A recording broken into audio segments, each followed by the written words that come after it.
All right, we're back here on the show. It's me, Hugh Sanders, with me now, and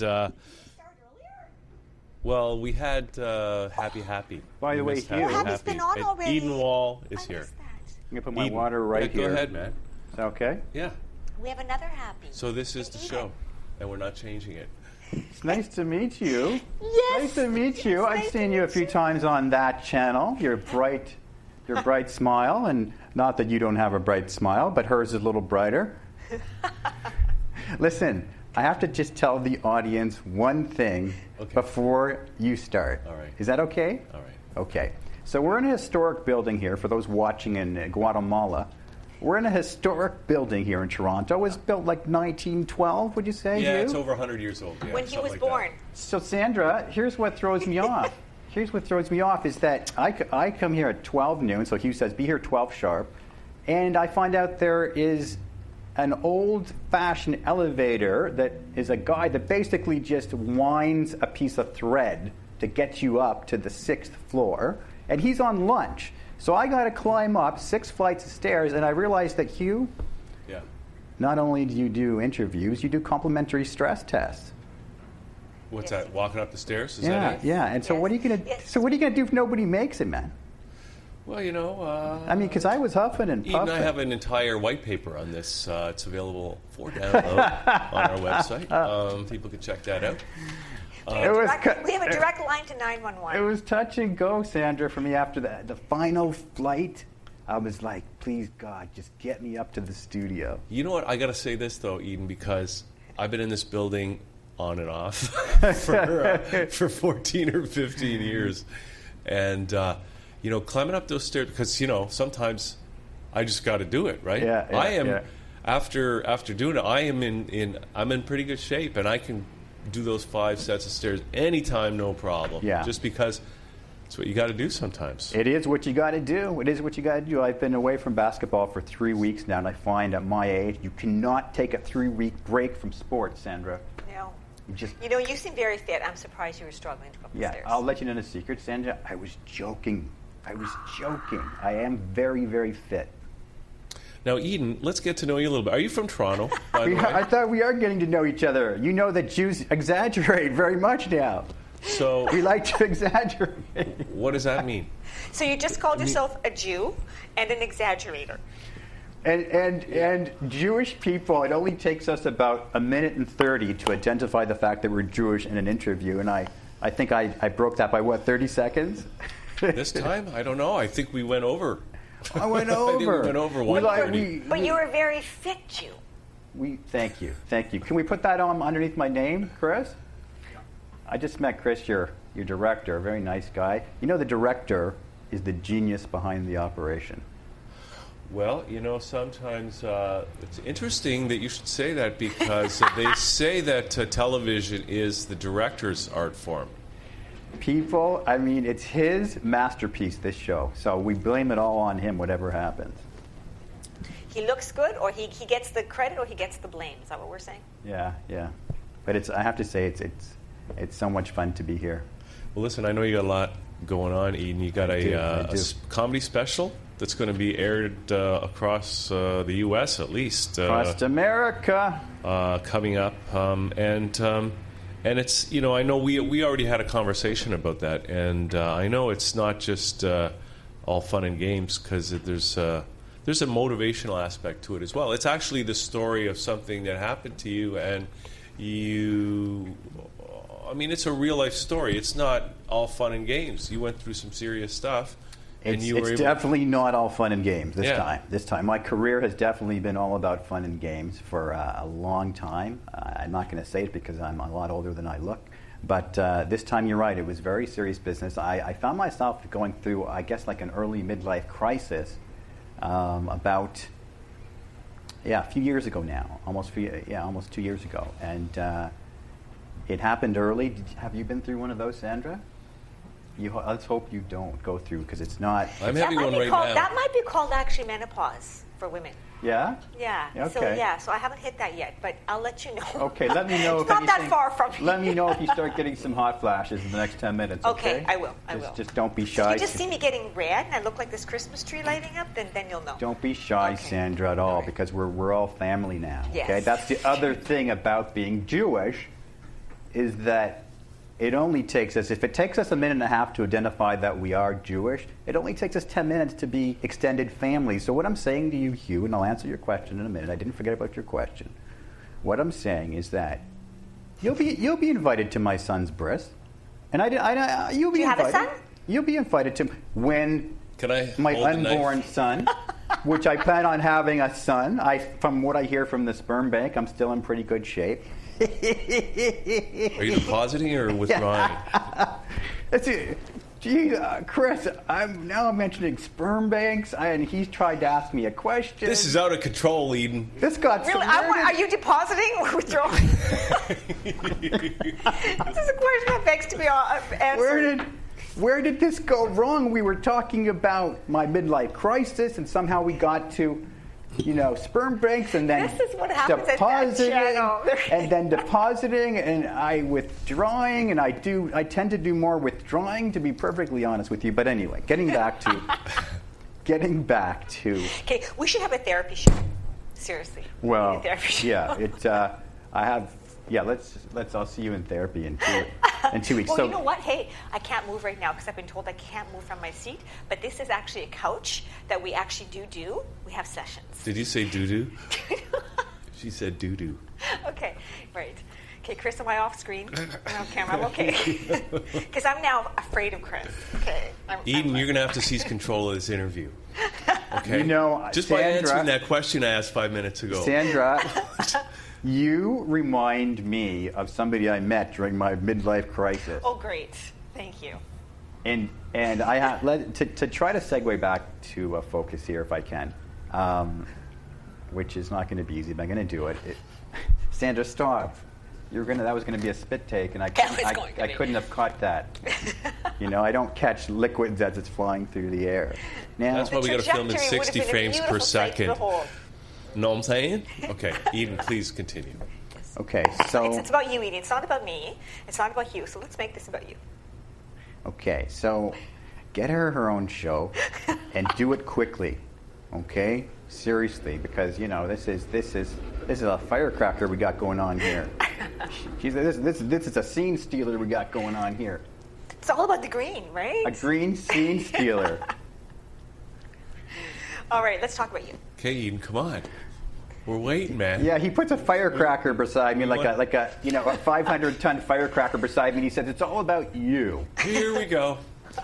Okay, so anyways, Here we go. listen. So, a few years ago, on a serious note, that I lost some dear friends.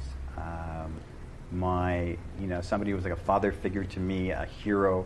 I loved him very, very much. And then I lost another very, very close friend just a month later. I then broke up ended a long-term relationship. We spoke about that. That can do it alone. It certainly can. And then I ended a long-term relationship with my girlfriend, who I cared about very much. I was going to say I feel like the Fonz. I couldn't The L quite word. say it. Yeah. hear Who I you. cared for very much. And it was just, one of those times, Hugh, that, you just get, it was like, just boom, boom, and then just the knockout punch. And I'm not embarrassed to say that I really was knocked to the canvas. It was a very, very, very difficult time for me. And I eventually did end up having to admit myself to the hospital because the anxiety was so bad. And it was a very traumatic time.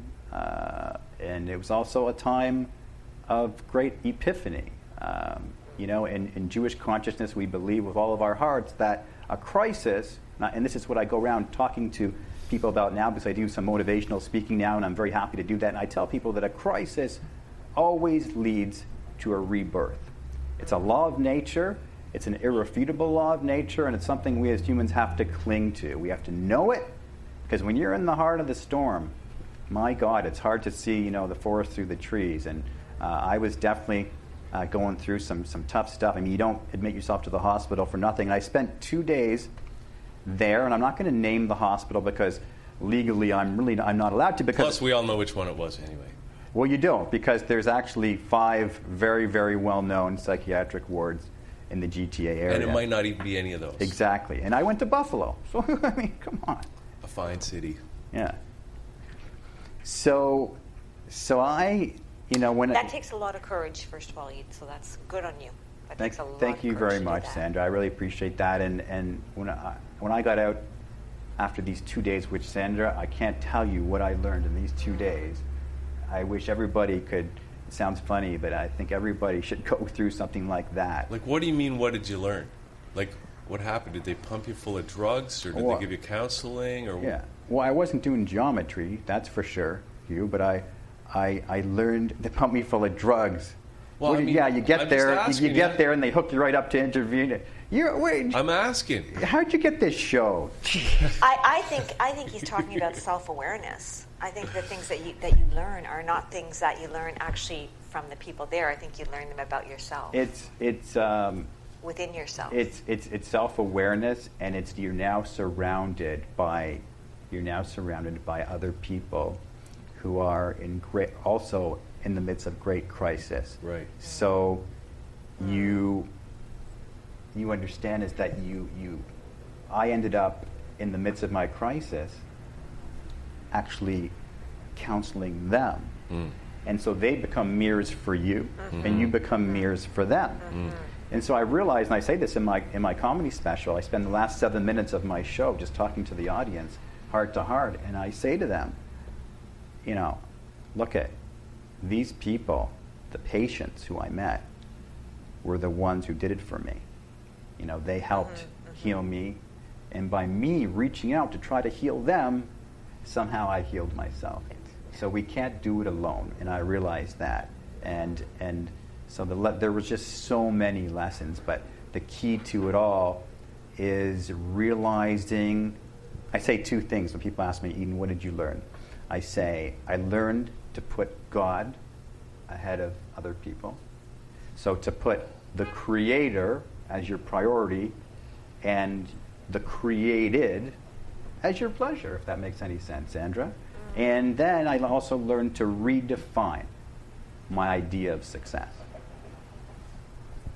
And because that's a big one, Hugh. I mean, we often get caught in a very warped and delusional definition of success, as you know through your careers, that one has to be very careful that you don't define yourself by society standards, your family, your friends, and your parents are the ones, Sandra, that usually have the biggest. They exert such a tremendous influence over us.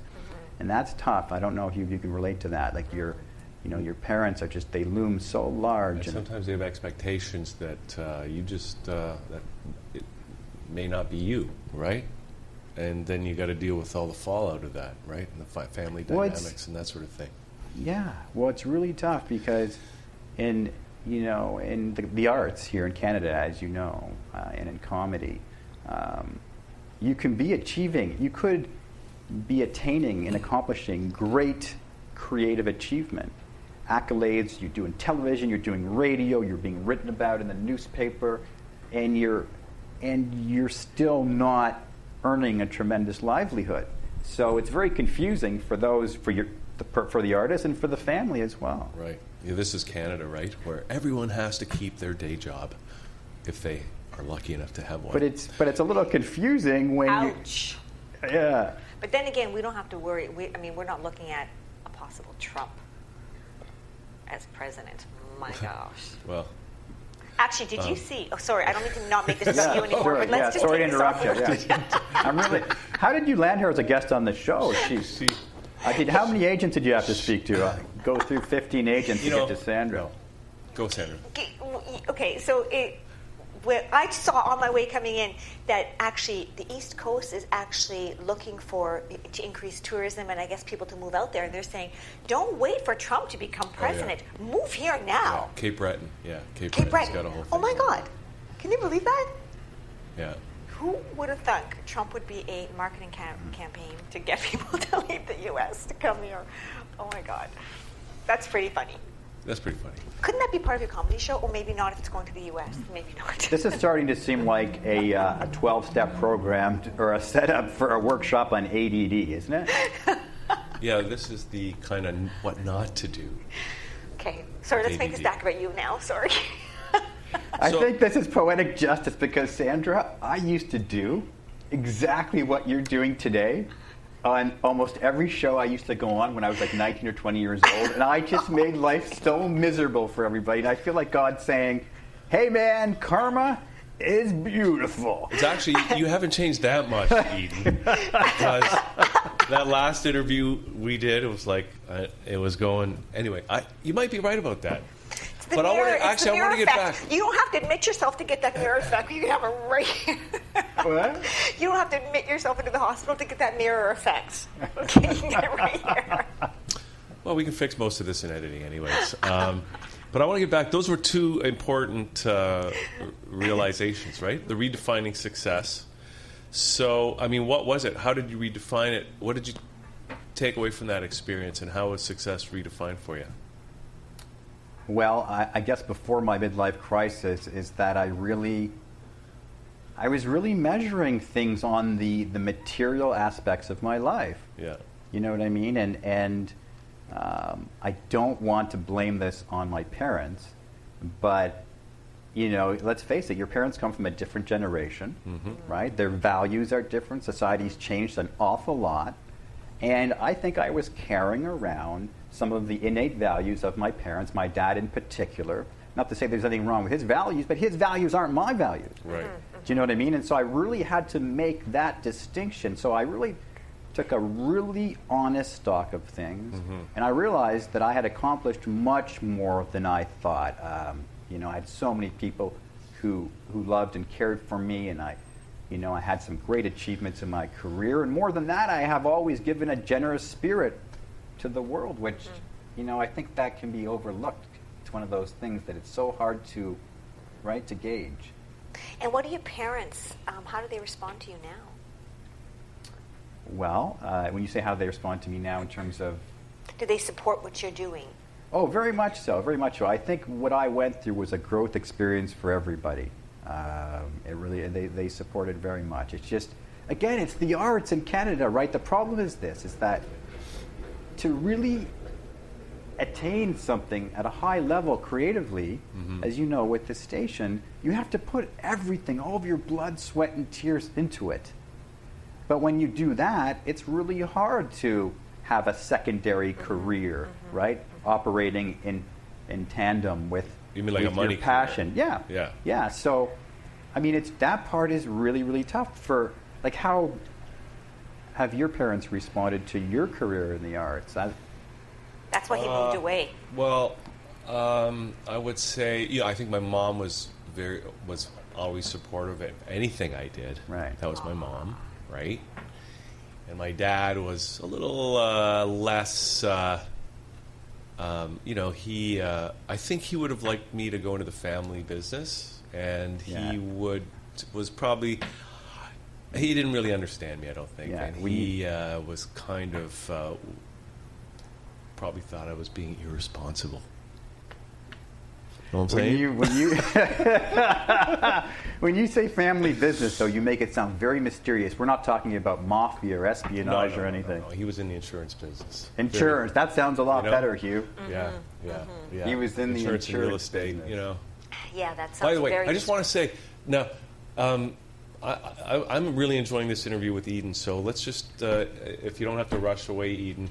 Sure. I don't know when our next guest is going to be here, but if maybe Mary, if you could just let us know, and then we'll know when to wrap it up. Otherwise, we'll just keep talking to Eden here, because that's what it's all about, right? Just settling into a good conversation. It is, and you know what? You'll find the gems, and you'll string them all together. Because I think about talking about the arts is something that everybody can relate to. Because when I was in the hospital for my 2 days, I'll tell you, I was looking around, and 90% of the patients on the ward were creative people. So I think that's a very that's very telling. Yeah, I think that's very emblematic and very representative of something very poignant and very powerful. And my take on it, and then I'm curious about your take, is that creative people do tend to experience the trials and tribulations of life in a very dramatic, very intense way. And as society has advanced and everything's moving so quick, and we're so inundated, right? We're so overwhelmed by everything. I mean, even Facebook, as we were talking about, it's a monster. So I think that, that creative people who are impacted by, a taxi driving by and giving them the finger, that could ruin their day, are definitely impacted more by the complexities of society today. And yeah, actually, sorry. Go ahead. I want you to. Well, it reminds me what you're saying is of our friend or our mutual friend John Burling Hardy, that both Sandra and I know, and he's like a business consultant, right? And what he's identified, and so he's talking to companies at a high level and trying to help them solve their meta problems, right? And he's basically says there's three kinds of people in the world. There's players. There's soldiers, and then there's free spirits. The players are the ones that tend to become CEOs and that sort of thing, right? They're good at the game, whatever the game is. The soldiers are the ones who kind of just carry out the orders, right? And they don't really think about stuff beyond that. And then there are the free spirits. And the free spirits are the ones who are creative. They're the ones who are the artists. And often, they're the ones who are entrepreneurs, right? And one of the things that I think has happened in our society, if you want to look at some of the trends, is that it's harder to be an entrepreneur these days. The big institutionalized companies that were started by these free spirits have been taken over by the players. Right, and they don't understand, and in a sense, the free spirits threaten their status. So that's a tremendous point, Hugh, and it's an amazing segue for something that an initiative that I'm doing now. When I go around and do motivational speaking at the hospitals and other places and schools, different environments, after the talk, after my lecture, I will speak one-on-one to these people, and I will assess them, and knowing full well that probably I would say 65-70% of these people who might be suffering from a mild to medium to severe mental illness are genius entrepreneurs waiting to be cultivated. So I also have the entrepreneurial spirit, and then my father gave me that. And so when I'm talking to these people, after my talk, I make an effort to get to know them, because I'm telling you this, and I say this very sincerely, those with mental illness are usually, have a tremendous upside to their intellectual and creative capabilities. And it's an untapped resource for the entrepreneurial industries here in Canada. So I'm now talking to some of the hospitals about a program that would tap into that resource. Well, I think I would really think that just the way the economy is going too, if the government and especially the banking sector or somehow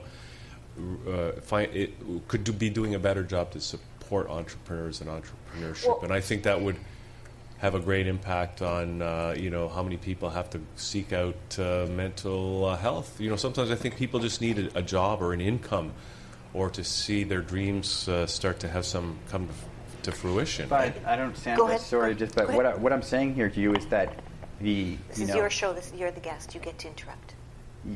People, I'm waiting for what you're going to be able to add on to this, Sandra. I know you're going to be able to add on to this one. People who have mental health challenges are when it comes to the ability to conceptualize, right, and the ability to visualize, right, innovation, they're extremely strong. They're not practical usually, so they need, a practical partner. But I'm telling you right now that these are the budding geniuses if we can only tap into it. And you say, well, they just need a job. Maybe so, but a lot of these people are ready to jump from being jobless to being in a position to launch a major initiative because they have the abilities up here.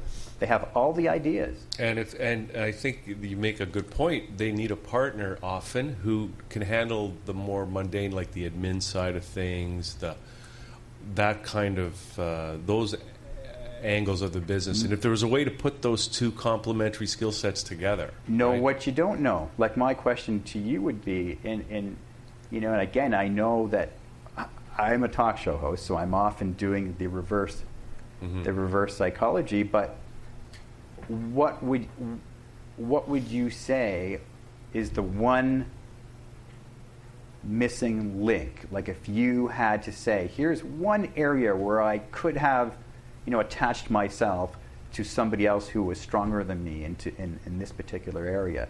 Could you know what that might have For myself? been? Yeah, in other words, right. What is your area for improvement? Yeah, that whole admin kind of side too. Because Right? you're not a number cruncher?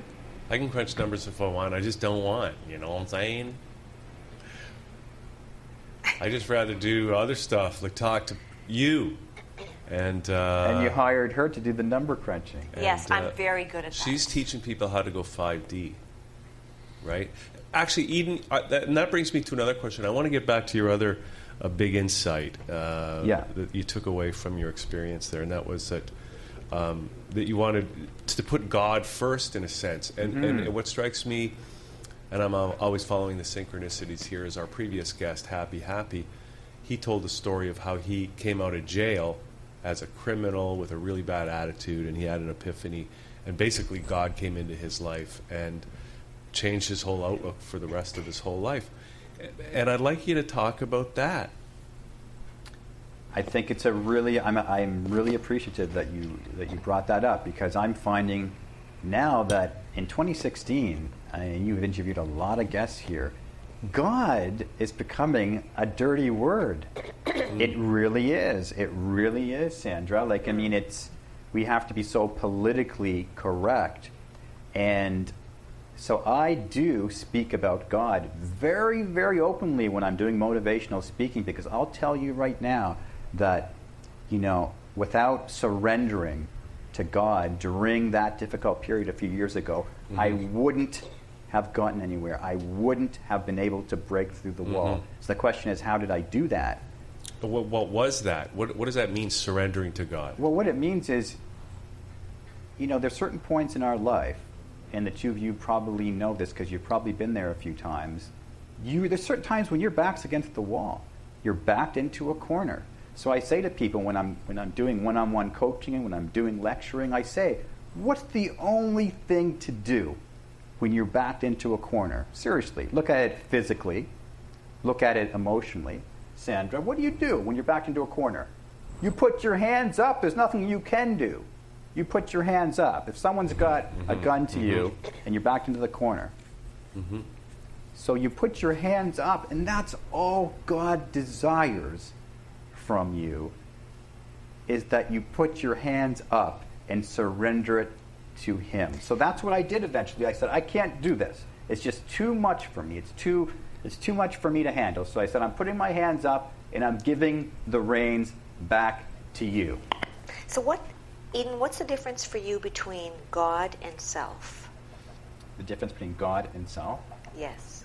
Well, that sounds very New agey. Yeah, very new age, and I'm Actually, it's consciousness. It's okay. Listen, this is why I wanted to get her in on this. I know she's got her unique perspective. Yeah, but here's she the teaches thing. courses, and please respond. Yeah. Yeah, well, here's the thing: is that you probably are a fan of The Secret, right? The Law of Attraction. No. You're not. No. I think Why The not? Secret is a fraud.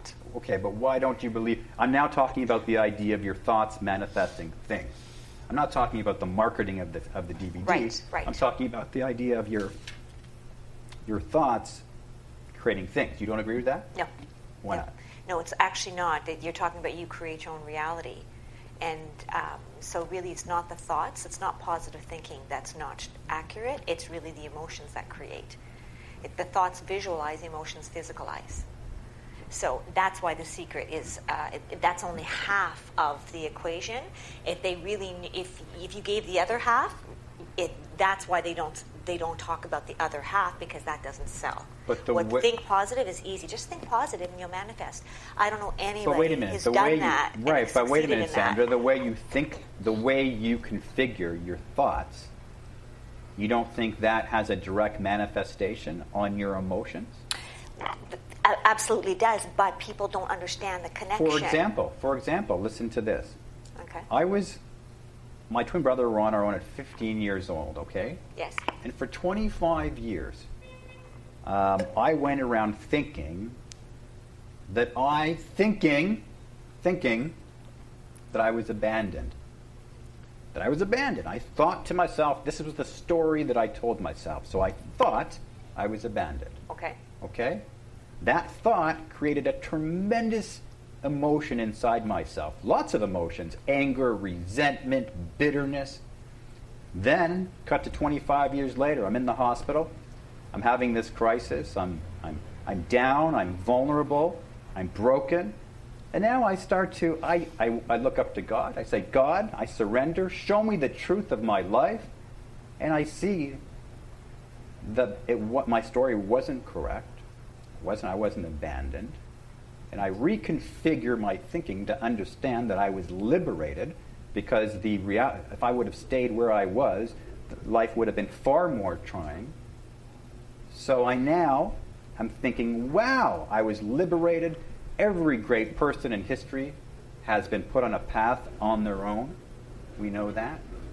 And what I learned in those 25 years with my twin brother, he was with me as well, what I learned on my own was a tremendous amount of insights, and it built my character to a point that I needed to accomplish my destiny. But when you talk about... So now I think about the whole thing totally different, and I feel totally different about it. That's my point. When you said, I thought this and then I felt this, it's the actual feeling that actually creates the reality. It's not the thinking. But the thought was first.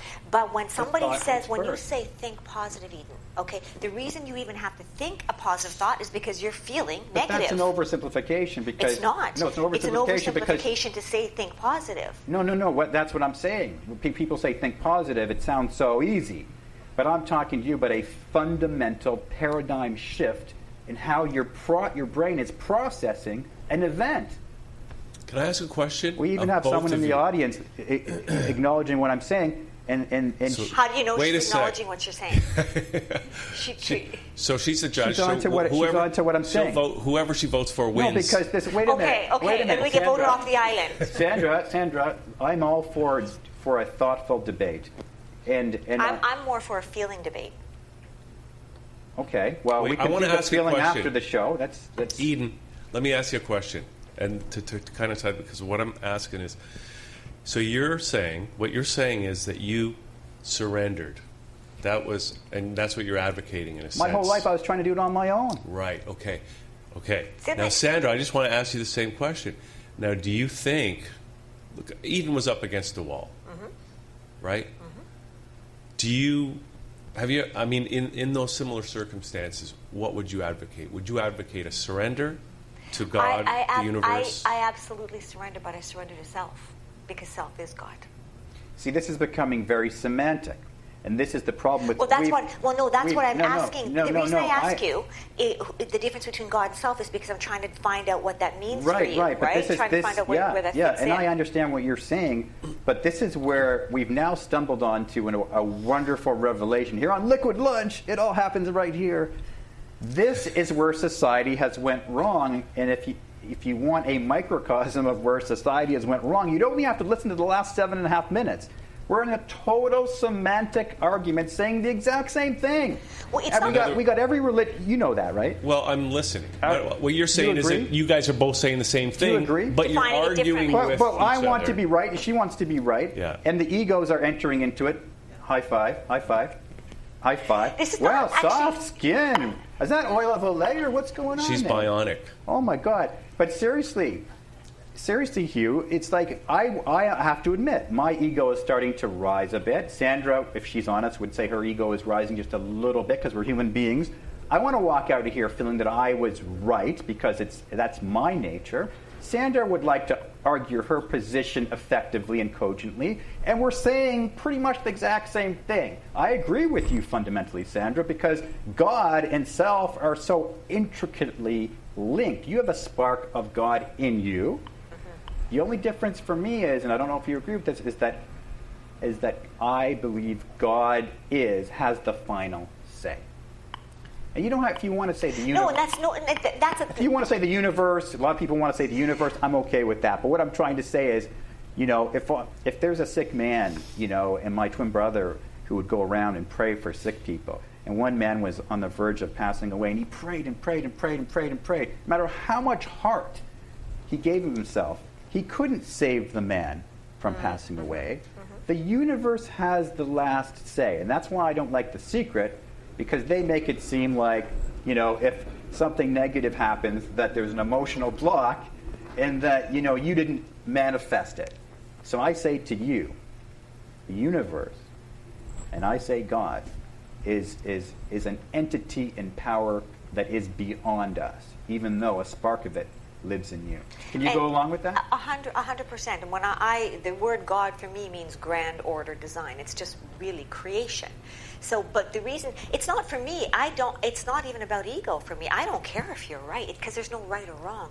All this, what you call arguing, is just defining who we are. So in that argument, in that debate, we get to determine who we are through understanding who we're not. So that's the whole point of the argument. So I think it's actually healthy to be able to do that, because I define who I am through this conversation, and you do the same. It doesn't matter if if our definitions are different. Doesn't matter. That's irrelevant. It still expands us. So I might learn something in the way you interpret something that adds on to who I am, or I might say, you know what, that doesn't resonate with me, but that still adds on to who I am. Exactly, and from what Sandra said, I just want to tell you what I learned in the last, because I have been listening attentively. Evidence to the contrary, I have been listening to Sandra, and she spoke about self, and that's a wonderfully powerful concept, because when you say self, Sandra, I interpret that as soul, a soul. Yes, okay? Yes, I would agree with that. Because the soul is all-knowing. Yes. The soul comes into this world knowing everything, okay? And when we leave our bodies one day, I believe we will re-enter that point of all-knowing. Right now, we're pretty much blind. So Sandra makes a tremendous point when she talks about getting in touch with self, because to me, you're saying, reconnect with your soul, with the knowledge that is there buried beneath your insecurities, your fears, your bitterness, your anger, and reconnect with your true soul. And I think to your point, thank you, Eden, I think to your point, when we say, you're surrendering, your back's up against the wall and you're putting your hands up and you're surrendering to God, you're really just surrendering to what is. Right? You're just surrendering to whatever is in this moment, and whatever that will be is whatever. So if that means somebody shoots me and I die, then I surrender to it. If that means they walk away and I live, I surrender to it. So you're just surrendering to what is in that moment, right? And that's how that's how you can actualize, and that's the verb behind surrendering to God. Because when you say I surrender to God, what does that mean? Well, you're surrendering to that moment, and whatever the outcome will be, I have no attachment to it. It's another wonderful way to describe it. And like I said, it's very interesting to me, and if somebody played back the last 10 minutes now, they would see that we really are on the same side. Mm-hmm. Sandra and I are really trying to elucidate and trying to articulate something that is very, very similar. But I would say in the first few minutes, our egos were showing their face a little bit.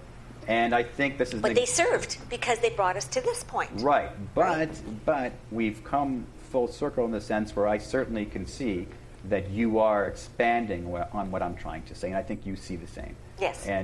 So it's like in Jewish consciousness, the first thing they tell us when we're young is they say, find a study partner. Find a study partner. Where I know in the Christian world, they will often do church meetings, right?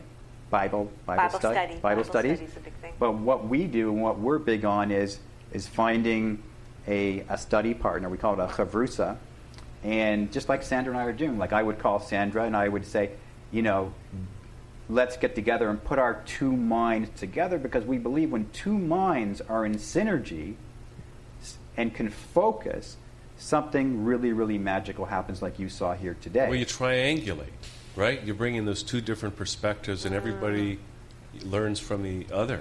Yeah, triangulate. Does that mean you come to a point and create a third from the two? On top of your head. Know what I'm saying? Yes. Eden, this has been a great conversation. We listen. We were off to a rocky start, went everywhere. But we ended on a good note. And so let's just talk about, you got Eden TV coming up. Just give us the coordinates, the URLs that we need to know about. Okay, so edentv.ca. We're getting ready to launch that in March. That's EDEN. Oh, you're spelling it wrong. Yeah, I just my mom put an I there, but that would just mess up everybody on every continent around the world. So we decided to go with Eden, EDEN-TV.ca. And this is a really, really big thing in my career now, because I'm branching off from the normal irreverent humor that you've come to know and love, Hugh, and I know that you have. And I'm now branching into more inspirational, motivational content, which makes me feel great, because that's always what I wanted to do. Making people laugh is a wonderful thing, but now it's about lifting people up, inspiring them, and trying to give them clarity and wisdom. That's what it's about now for me. And I think we really got to that in this interview here today. Really, we didn't. We were. It was a very serious conversation we had today, even though we were having fun the whole time. So I wish you all the best with that project, yes. And of course we look forward to the special, which is called again. What's it 48 Hours in the Looney Bin. Right. Airing on JLTV on June 27th, 2016. That's so exciting. It is very, very exciting. And in Canada, we're Canadians, how can they see it? Yeah, I think they probably would on channel 832. So if anybody's into 832 on a late Saturday night with your popcorn and your Cracker Jacks, I definitely would recommend it. That's the new frequency, all right. 832. It's not 532 or 523. 1111, Okay. 1212. All right, Eden, this has been great. I'd love to have you back anytime, and we can carry on this conversation. I'd like to, Maybe where we left off. Thank you so much. So we're going to take just a little break here. Liquid Lunch is going to continue. Cindy Stradling is in the house. So Awesome. Awesome. Freeze frame. I want a picture of this.